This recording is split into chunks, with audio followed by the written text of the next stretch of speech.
carrying electricity in the mitochondria of your cells. It's got a copper atom in the middle, so forth and so on. So other atoms that were present in the earth contributed to this, presumably, and God presumably assembled them into fantastic arrays to make DNA double helices and beta-pleated sheets in proteins and electron transport chains in mitochondria and so forth, much like Paley's watchmaker might assemble a watch, piece by piece, from its component springs, gears, and levers.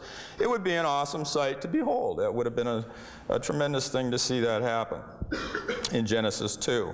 But now consider what the theory of evolution asserts. Evolution says that atoms and molecules present in deep space and then on the primitive Earth did something radically different from what is described in Genesis 2. Over vast stretches of time, the atoms, through a process which is only partially understood, but which I will try to tell you a lot about tonight, did the astonishing thing of self-assembling into living things. I want you to think hard about this. Imagine that you knew a watch designer who was so incredibly skilled at what he did that he could design the parts of a watch, make the parts, throw them out on a table, and then step back and take his hands off, watching while the hundreds of parts of the watch put themselves together before your eyes. Would that be unbelievable?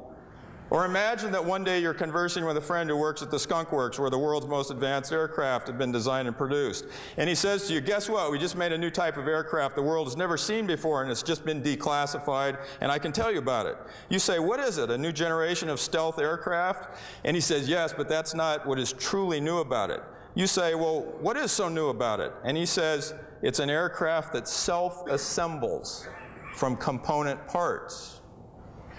You, if you know anything at all about engineering, would look at him like he was pulling your leg. And then when you saw he was serious, your jaw would slowly start to drop to the floor because you would know he had gone insane. You know that humans cannot yet build truly complex machines that put themselves together. We can make some machines, like robot welders on assembly lines, that can do simple things in the assembly of other machines, but we cannot even come close to making machines that assemble themselves. But guess who can make machines that assemble themselves?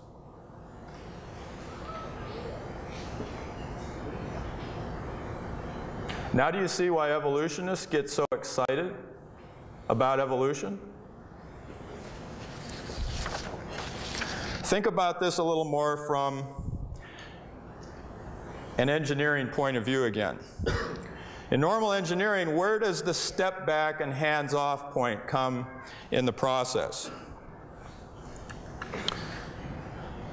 Let me get my laser pointer here. There's my wallet. I'm glad I've still got that.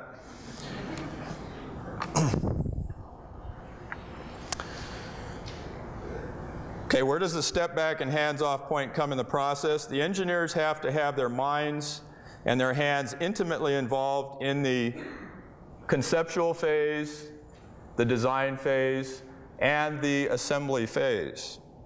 It is only during the operational phase, assuming everything goes well, that the engineers can step back and hands off.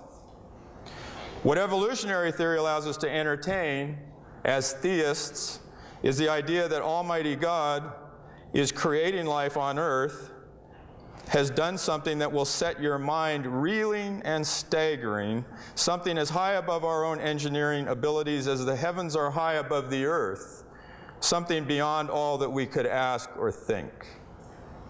God has pushed the step back and hands off point, which was here, where? He's pushed the step back point into the assembly phase. This is the view of God that theistic evolutionists carry around in their heads. God as the creator is even more awesome than you think. They believe that God, with an intelligence that is nothing less than terrifying, has designed the fundamental particles of the universe and ordained the laws of quantum mechanics so that they will, over time, spontaneously self-assemble into living creatures, while he simply sits back and watches it happen.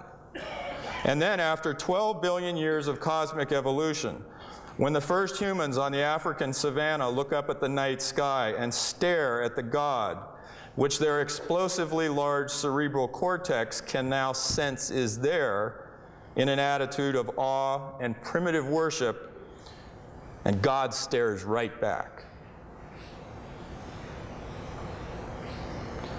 Let's look at another picture that helps us understand how God chooses to operate if the theory of evolution is correct. Here we have a representation of all that exists in the physical universe, which is called nature, derived from a word which conveys the meaning of being born, and from which we get other words like nativity and natal. Now, in addition to the physical universe, which is detectable with the five senses or with extensions of our five senses, many, and I dare say most of the people in the world believe that there is another realm of existence that cannot normally be detected with the five senses, which is beyond nature or above nature. The word for above or beyond is super. So this is the supernatural or supernatural realm. And here we see God. Now please don't laugh at my picture of God, but God has chosen to ordain certain natural laws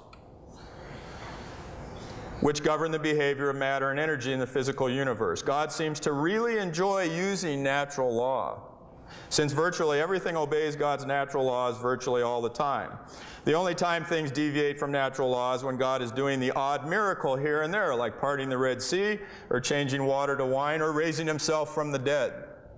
Here we see just a few examples of famous natural laws expressed as equations, such as, okay, we've got Newton's second law of motion, Einstein's relativity relationship, Newton's law of universal gravitation. Here we have Boltzmann's definition of entropy, mass action expression from chemistry, which governs equilibrium in chemical reactions.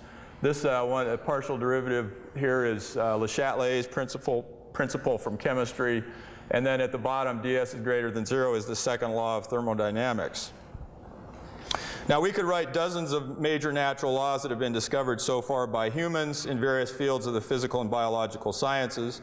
These statements of natural law are the ultimate triumphs and trophies of the scientific endeavor. And I think there's little doubt in this room tonight that God enjoys watching as humans discover his natural laws through scientific endeavor. He has seen to it that humans have powerful, incisive brains which can ask questions, design experiments, and use the scientific method to unravel the secrets of the universe.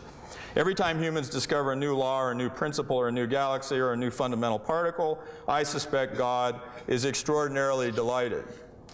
Over about 150 years of intense research, scientists using the brains that God caused to evolve have by now, in the year 2003, developed a fairly extensive explanation of how living things self-assemble through nothing more than the operation of God's natural laws.